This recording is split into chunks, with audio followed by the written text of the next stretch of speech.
ዓመት ሙሉ እውር የነበረች ሴት ነገ ዓይንሽ ይበራልሻል ሲሏት ዛሬን እንዴት አድሬ አለች አሉ። እንጀራ ቤት ውስጥ ለመጋገር አስበን ምጣድ ኦርደር አድርገን ነበርና ዛሬ መጣ። የእንጀራው ሊጥ ደግሞ የተቦካው ገና ትላንት ነው። ታዲያ እኔ አዲስ ነገር ተገዝቶ ካልሞከርኩት እውነት እንቅልፍ አይወስደኝም እና ይህንን ምጣድ በአምባሻ ልሞክረው ነው። አብረን እንሞክረው።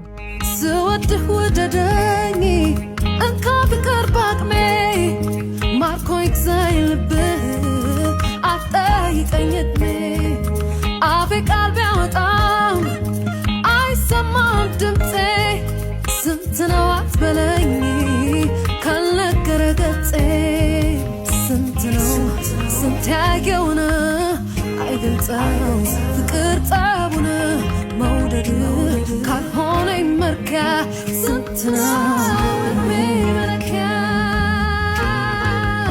ይጀመር ከአዲሱ